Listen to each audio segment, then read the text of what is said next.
जमलेले सर्व शिवसैनिक, दीपक आबांचे सगळे चाहते, दीपक आबांनी जोरदार भाषण करून आपला पुढला अजेंडा सांगून टाकलेला आहे. आणि आबा सारखं सांगत होते मला निवडून दिलं तर, मला निवडून दिलं तर. अरे आबा, तुम्ही निवडून आलेलाच आहात. तुम्ही निवडून येणार म्हणून तुम्हाला आमची उमेदवारी दिलेली आहे. एक लक्षात घ्या, कोणी काही म्हणालं तरी महाविकास आघाडी आणि शिवसेनेचे अधिकृत उमेदवार दीपक आबा साळुंखे हेच आहेत. ही जागा शिवसेनेची आहे. हो, ही जागा शिवसेनेची आहे आणि जागा शिवसेनेची असल्यामुळे ह्या जागेवर शिवसेनेनंच लढायचं हे आम्ही ठरवून टाकलं. मला इथे काही महिन्यापूर्वी आव्हान दिलं होतं, इथे येऊन दाखवा.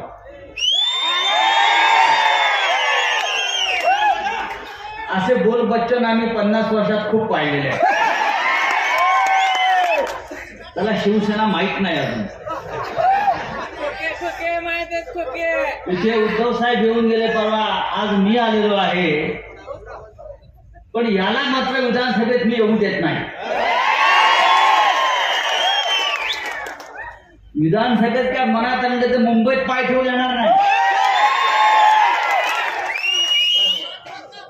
अरे तुला शिवसेना कळली नाही अजून. आता इथून आमदार म्हणून जाते तर आपले दीपक आबा. मला कोणतरी म्हणालं यांचं नाव खोके पाटील आहे. खोके पाटील या माणसाला शिवसेनेने आमदारकी दिली. आयुष्यात कधी आमदार झाला नसता. बरोबर ना? त्याच्यामुळे ह्या सांगोल्याला जो गद्दारीचा डाग लागलेला आहे, हा गद्दारीचा डाग आपल्याला 23 तारखेला पुसायचा आहे. नक्की ही पवित्र भूमी आहे, बाजूला पंढरपूर आहे, तीर्थक्षेत्र आहे. आणि त्यामुळे या जागेचं पावित्र्य आपल्याला जपायचं.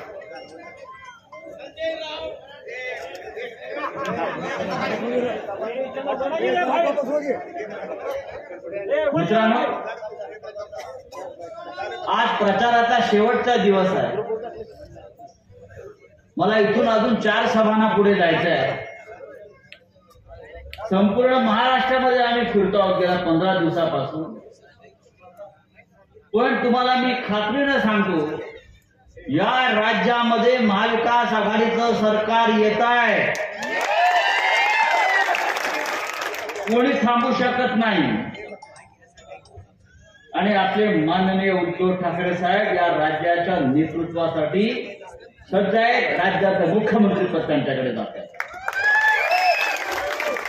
या गद्दारांमुळे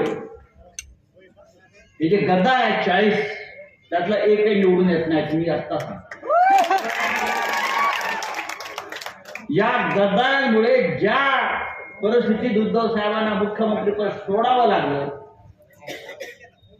महाराष्ट्राची जनता त्या दिवशी हळहळली. घराघरात चुली पेटल्या नाहीत. माय भगिनींच्या डोळ्यात अश्रू आले.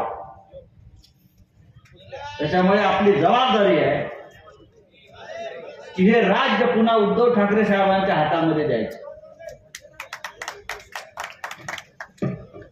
या मतदारसंघाविषयी बऱ्याच गोष्टी आबांनी सांगितल्या. सगळ्यात पहिला प्रश्न आबा रोजगाराचाच या महाराष्ट्रामध्ये आहे. आणि आपण बोलत असताना माझ्या डोक्यामध्ये आलं, हे सगळं आपल्याला जर चित्र बदलायचं असतं तर या भागामध्ये MIDC आणावीच लागेल. आणि नेमका आपण तो मुद्दा मांडला की MIDC आली पाहिजे. पण हा रोजगाराचा प्रश्न फक्त या सांगोल्यातला झालाय का? ज्या मुंबईनं देशाला नोकऱ्या दिल्या, ज्या मुंबईनं संपूर्ण देशाचं पोट भरलं इतक्या वर्षामध्ये, आज त्या मुंबईवर सुद्धा या गौतम अडाणी, नरेंद्र मोदी, अमित शहा आणि फडणवीस यांच्यामुळे आमच्या मुंबईच्या मराठी माणसावर सुद्धा रोजगार गमावण्याची वेळ आलेली आहे. सगळा रोजगार गुजरातमध्ये. महाराष्ट्राच्या हक्काचं, मराठी माणसाच्या हक्काचं सगळा रोजगार, सगळा उद्योग या गुजरातच्या दलालांनी गुजरातला घेऊन गेले आणि आपल्या मराठी माणसाच्या हातामध्ये भिकेचा करवंट्या द्यायचं काम झालेलं. काही आलं महाराष्ट्रात चांगलं की गुजरातला न्यायचं. महाराष्ट्रावर सूड घेण्याचा हा प्रकार. तुमच्याकडे भाजपची बी टीम उभी आहे काय, डॉक्टर जॉनी? मला सांगोल्यातल्या लोकांची डोके फार चांगली. तिथे पाणी कमी आहे, तिथे सगळं कमी आहे, पण त्यांचे मेंदू ज्या पद्धतीनं चालतात. डॉक्टर जॉनी यांना मला प्रश्न विचारायचा आहे की गणपतरावांनी काय केलं ते गणपतरावांबरोबर राहिलं इथे. ठीक आहे, त्यांच्याविषयी आम्हाला आदर आहे, आबासाहेबांविषयी आम्हाला आदर आहे. काय आदर राहील? तुम्ही भारतीय जनता पक्षाची बी टीम म्हणून इकडे उभे आहेत. देवेंद्र फडणवीसचा उमेदवार म्हणून हा माणूस उभा आहे. आपण या तालुक्याच्या विकासावर का बोलत नाही? आबा बोलले नाही का तालुक्याच्या विकासावर? म्हणून मी आठवण नाही. लोकांच्या नोकऱ्या आहेत, लोकांचं पाणी आहे, पोराबाळांची लग्न होत नाही. गंभीर गोष्ट आहे. हा महाराष्ट्र राज्यामध्ये जर एक तालुका असा असेल की नोकऱ्या नसल्यामुळे, रोजगार नसल्यामुळे, शेती असून सुद्धा जर तुमच्या घरामध्ये लग्न कार्य अडली असतील तर प्रश्न असाही निर्माण होतो, 35 वर्षाची सेवा गेली कुठे? मग आता आपल्याला, आणि मागची 5 वर्ष तर खोक्यातच गेली. मागचे 5 वर्ष खोक्यात गेली. त्याच्या आणि टक्केवारी. अरे हा एवढा मोठा महाराष्ट्र आहे. मी आता वरून हेलिकॉप्टरने उतरताना मला इथे एवढे डोंगर दिसले, एवढी झाडी दिसली, एवढं पाणी दिसलं. शाळेला गावाला कुठे गेले तर गव्हाचे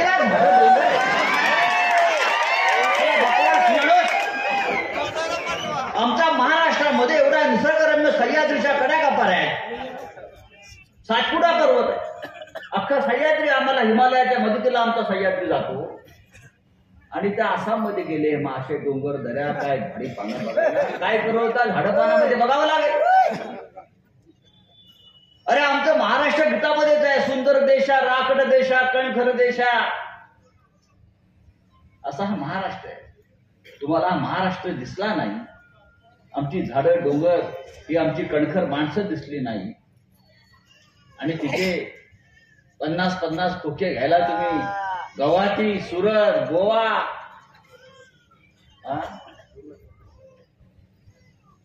टोल नाक्यावर परवा पैसे कोणाचे पकडले?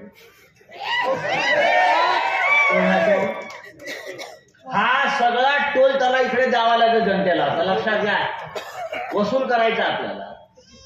तर हा इतका सुंदर महाराष्ट्र असताना, आपलं महाराष्ट्र राज्य असताना, या शहाजी सारखे गद्दार आमदार, नाव बदल शहाजी, इतिहासाचे तुम्ही याचं नाव पहिलं बदला, कोर्टामध्ये जा कोणीतरी. छत्रपती शिवाजी महाराजांच्या वडिलांचं नाव लावून सोडतो आणि बेईमानी गद्दारी करतोय राज्याची. लाज वाटते आम्हाला. आम्ही शहाजी राजाचं नाव किती अभिमानाने घेतो की छत्रपती शिवाजी महाराज, जिजाऊ माता त्यांना घडवणार. आणि अशी नावं लावून हे लोक फिरतायत आणि आमच्या राजाची नावं बदनाम करतायत. मित्रांनो, या तालुक्याचा विकास व्हायचा असेल तर तुम्हाला दीपक आबांना संधी द्यावीच लागेल, तरच राज्य या तालुक्यातला दहशतवाद संपवायचा असेल, गुंडगिरी संपवायची असेल,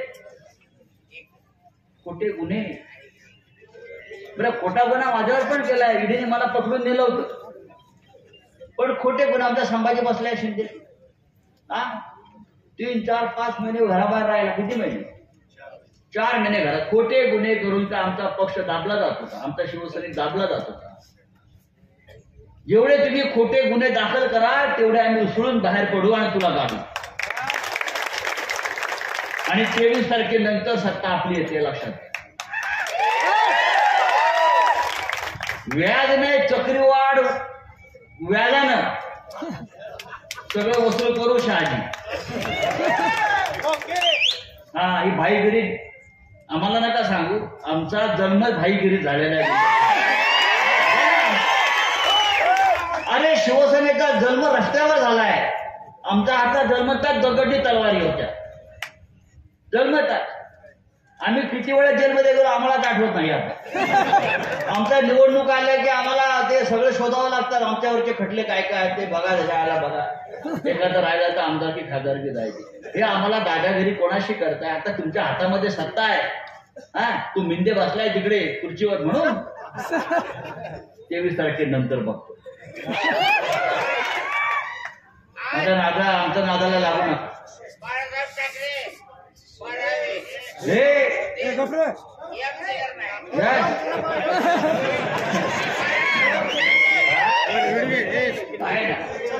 हे आता भाजपवाले, हे भारतीय जनता पक्षावाले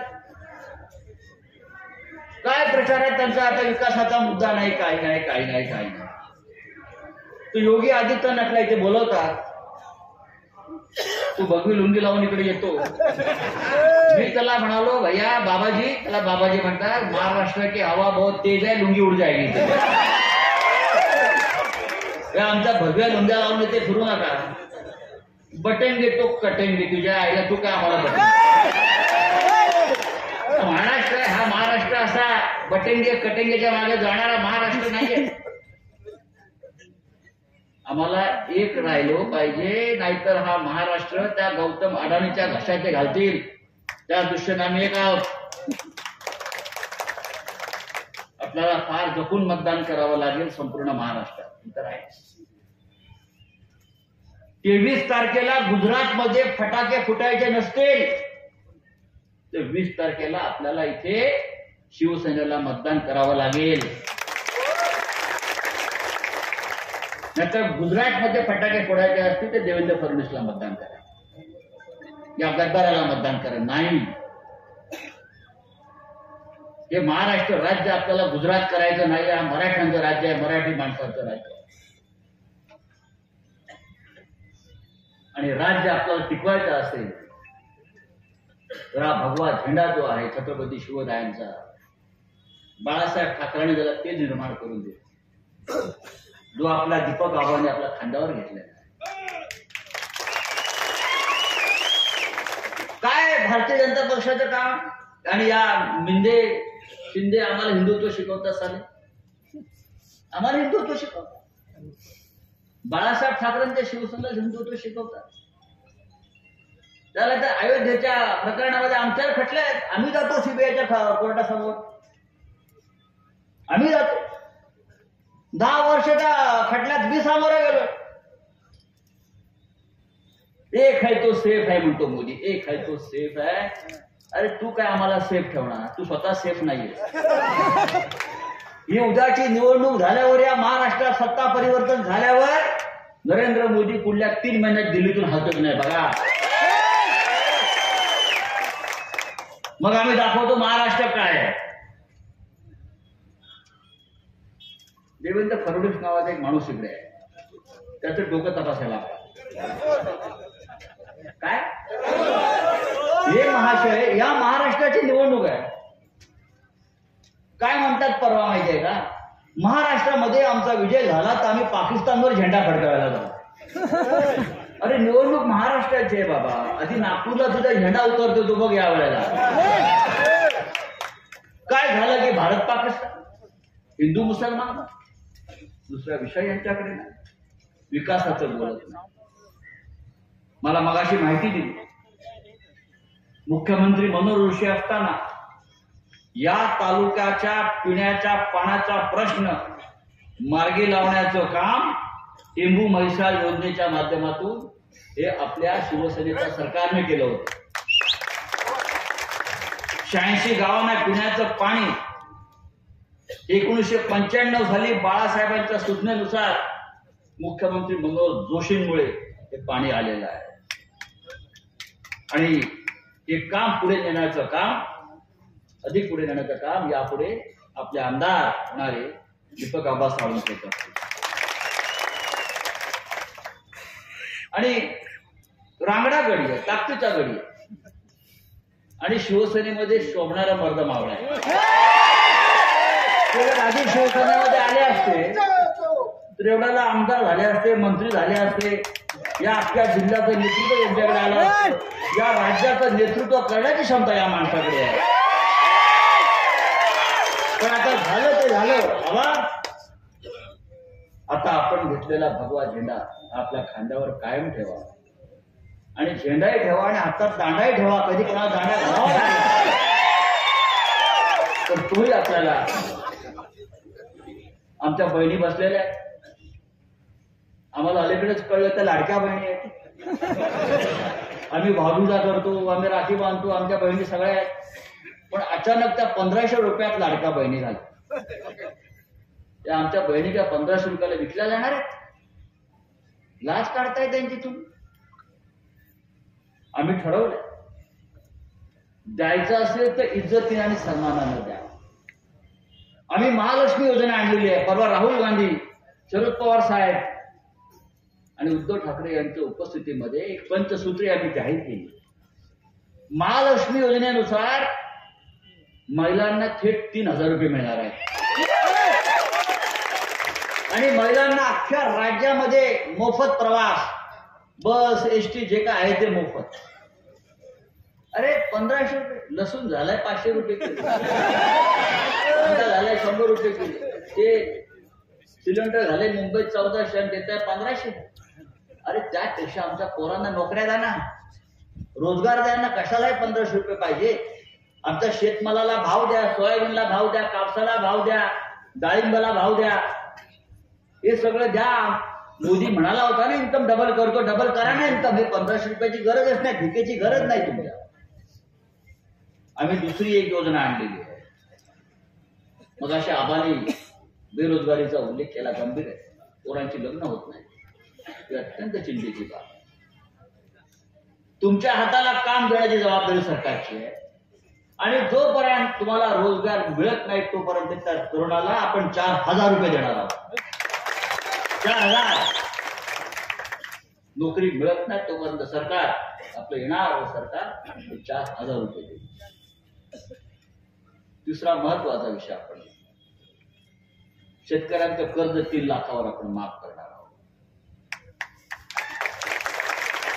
त्यानंतर आरोग्य विमा, हेल्थ इन्शुरन्स कुटुंबाचं. कधी घरावर कुटुंबावर संकट येईल सांगता येत नाही. कोरोनामध्ये आपण पाहिलं काय आपली अवस्था होती. आम्ही ठरवलंय कुटुंबाचा 25 लाखाचा इन्शुरन्स काढायचा. 25 लाख तुम्हाला मिळतील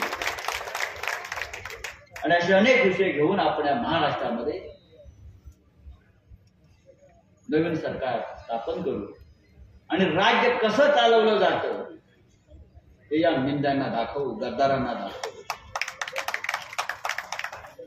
23 तारखेनंतर या राज्यामध्ये मोदी शहांची दुकानं बंद होतील. मोदी शहांची दुकानं बंद होतील. राज्य आपण चालवायचं. दिल्ली चालवणार नाही, गुजरात चालवणार नाही, आपण चालवायचं. आपल्याला राज्य आपलं राज्य आहे. छत्रपती शिवाजी महाराजांचं राज्य. हे सुरतचे लोक येणार चालवायला? लाज वाटले पाहिजे आम्हाला. हा मिंदे जातो दिल्लीला 4-4 तास 4-4 दिवस बसतो, त्याला मोदी शाह भेटत नाही.